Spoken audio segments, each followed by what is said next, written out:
Halo seller, video kali ini kita akan bahas tentang cara setting harga modal di Big Seller. Dimana di Big Seller di sini ada dua sistem harga modal. Jadi ada harga referensi dan juga harga modal. Nah, yang membedakannya apa? Kalau misalnya harga modal itu yaitu biaya produksi. Jadi, harga modal akan berubah sesuai harga penambahan stok. Harga modal SKU gudang di Big Seller ini akan dihitung menurut rumus dari perhitungan dari Big Seller sendiri. Jadi, harga modal itu sudah ditambah dengan biaya lain-lainnya, jadi sudah all in.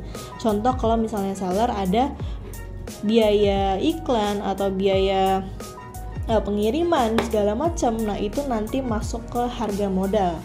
Kayak gitu. Jadi harga modal ini all in, sudah termasuk dengan biaya-biaya lain-lainnya, sudah bersih. Nah, kalau harga referensi itu adalah harga yang ada di SKU gudang, atau harga referensi itu adalah harga produk di SKU gudang, harga pembelian. Nih, jadi harga referensi ini adalah harga pembelian produk ini aja, belum ditambahkan dengan biaya lainnya atau biaya iklan, biaya pengiriman dan lain-lain. Jadi ini murni harga pembelian produknya aja, harga SKU gudang.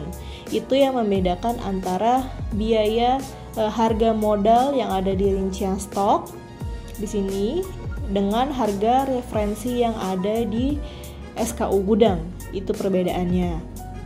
Nah, untuk menentukan modal dan untuk laporan di Big Seller ini, khususnya untuk di laporan keuntungan, di sini bisa menggunakan dua macam biaya. Jadi bisa menggunakan harga modal, bisa juga menggunakan harga referensi.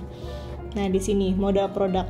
Jadi modal produk di sini yang akan tampil di laporan keuntungan, atau misalnya yang bisa kita baca di sini ketika ada pesanan masuk. Nah, di sini di persentase keuntungan, nanti modal produk ini bisa kita setting. Kita mau mengambil modalnya ini berdasarkan modal all in yang ada di rincian stok, atau pakai modal harga referensi atau harga pembelian produknya aja, tidak ditambahkan dengan biaya lainnya. Kayak gitu. Nah, jadi nantinya kita bisa sesuaikan, kita mau laporan keuntungan ini mau diambil modalnya berdasarkan yang mana. Nah, untuk cara settingnya, pertama-tama kita langsung masuk di bagian pengaturan. Nanti di pengaturan pesanan ada yang namanya pengaturan keuntungan. Nah, selanjutnya kita pilih yang aturan harga modal SKU gudang. Nah, di sini jadi kita ada 3 sistem yang bisa kita gunakan, atau ada 3 aturan yang bisa digunakan. Pertama, kita gunakan harga modal SKU gudang. Nah, berarti kalau kita menggunakan harga modal SKU gudang, berarti kita menggunakan harga yang ada di rincian stok modal. Jadi biaya yang sudah termasuk dengan biaya dan biaya lain-lainnya sudah all in, kayak gitu. Kalau kita pilih yang aturan yang kedua, gunakan harga referensi SKU gudang, berarti kita menggunakan harga produk di SKU gudangnya, jadi harga produknya aja, belum termasuk biaya pengiriman dan juga biaya lain-lainnya, kayak gitu. Nah, ada juga kita bisa pilih keduanya, jadi kita bisa tentukan kalau misalnya harga modalnya kosong, nanti akan menggunakan harga referensi. Nah, kalau harga referensinya kosong, nanti akan menggunakan harga modal. Nah, namun harga modal ini adalah defaultnya. Jadi kalau misalnya harga modal yang diisikan, harga referensinya juga diisikan, nanti yang akan tampil itu adalah harga modal. Kayak gitu.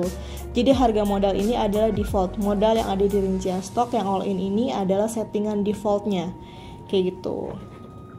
Nah, lalu yang membedakan lagi, kalau misalnya harga modal di Big Seller yang ada di rincian stok, di sini perhitungannya itu adalah kita sistemnya itu average, jadi dirata-ratakan. Jadi perhitungan harga modal di Big Seller itu jumlah stok awal ditambah modal awal, jumlah stok awal dikali modal awal ditambah jumlah penambahan stok dikali harga penambahan stok. Kayak gitu, dibagi jumlah stok awal plus jumlah penambahan stok. Jadi kita di sini ada perhitungannya sendiri. Kayak gitu. Nah, jadi kalau misalnya teman-teman mau input harga modal di rincian stok Big Seller ini, pastikan mengubahnya itu tetap di harga modal ini aja. Contoh kalau misalnya teman-teman ada melakukan restock produk, harga modal awalnya itu 20.000, terus kita melakukan pembelian lagi, restock lagi, tapi harga modalnya sudah berubah nih jadi ada 25.000. Nah, otomatis kita harus mengubah harga modalnya. Nah, mengubah harga modalnya itu harus dari sini langsung. Jadi kita bisa edit langsung aja harga modal dari sini. Jadi jangan kita edit saat kita melakukan penambahan stok atau saat kita membuat pesanan pembelian. Di sini harga satuan. Jadi kita tidak perlu input harga satuan. Karena kalau misalnya kita ada input harga satuan, nanti ini akan mengakumulasikan harga modal yang ada di sini, yang ada di rincian stok. Contoh kita di sini kita ubah dulu jadi 20.000. Nah, lalu kita melakukan penambahan stok. Anggap saja produk ini kita ada restock lagi nih, lalu kita melakukan penambahan stok dan kita inputkan harga satuannya.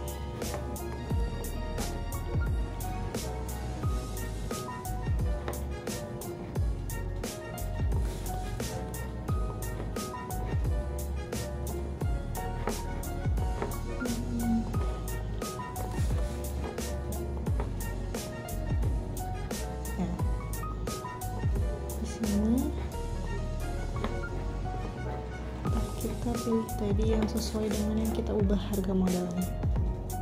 Nah, ini yang tadi kita ubah. Contoh di sini kita ubah jadi harganya kita naikkan jadi 22.000. Kita konfirmasi.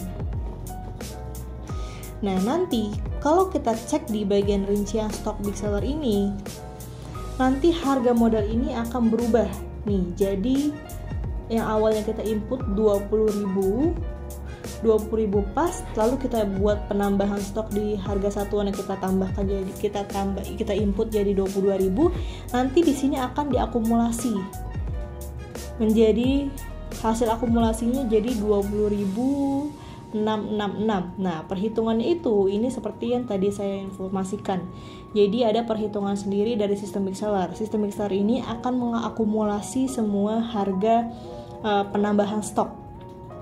Kayak gini. Jadi jumlah stok awalnya berapa dikali modal awal ditambah jumlah penambahan stok dikali harga penambahan stok, atau jumlah stok awal tambah jumlah penambahan stok kayak gini. Jadi nanti intinya untuk harga referensi itu adalah harga tunggal. Jadi harga referensi ini adalah harga tunggal. Jadi ini tidak akan diakumulasikan. Ini harga tunggal. Nah, kalau misalnya harga modal di sini di rincian stok ini adalah harga kombinasi. Kayak gitu. Nah, makanya kalau misalnya teman-teman di aturan keuntungan di pengaturan pesanannya ini di setting harga modal yang ini gunakan harga modal SKU gudang di rincian stok, pastikan ketika kita mau menginput harga modal yang terbaru kita inputnya di sini. Jadi kita langsung ubah aja. Contoh harga modal awal 20.000, lalu kita melakukan pembelian lagi ternyata berubah menjadi 22.000, ya berarti di sini kita ubah menjadi 22.000. Kayak gitu. Jadi harga modal yang ada di rincian stok ini harga modal untuk semua stok. Jadi kita kita sistemnya itu average. Jadi bukan harga modal 3 stok harga modalnya sekian, stoknya lainnya ini harga modalnya sekian, kayak gitu. Jadi kita ini sistem kombinasi atau average. Kalau harga referensi itu harga tunggal, jadi harga SKU gudangnya aja. Kayak gitu. Nah, jadi teman-teman seller ini bisa tentukan ingin menggunakan harga referensi atau harga modal sebagai modal produk yang di laporan keuntungan. Seperti itu. Nah, jika teman-teman seller nantinya mempunyai pertanyaan lain terkait penggunaan fitur Big Seller lainnya, bisa langsung hubungi CS Big Seller dengan klik hubungi kami di bagian bawah kanan. Nanti bisa hubungi via Facebook, WhatsApp, email maupun Telegram, agar setiap kendala maupun pertanyaannya bisa dibantu lebih lanjut oleh tim CS kami. Dan sebagai tambahan, ketika teman-teman seller sudah menggunakan laporan di Big Seller atau sudah menggunakan modal di Big Seller, pastikan untuk proses pesanan full di sistem Big Seller. Jadi biar laporannya ini juga terbaca valid kayak gitu, khususnya untuk harga modalnya supaya bisa terbaca. Karena kalau misal teman-teman seller proses atau kirim di seller center, nanti harga modal yang ada di sini itu akan mengambil harga referensi yang ada di SKU gudang kayak gini. Walaupun settingan di pengaturan keuntungannya ini kita pilih harga modal, namun kalau misal teman-teman seller ini kirim atau proses pesanannya di sales center, nanti akan menggunakan harga referensi kayak gitu. Jadi disarankan bisa proses pesanan di sistem Big Seller langsung agar modal dan juga laporan keuntungan lainnya di sistem Big Seller ini bisa valid terbaca seperti itu.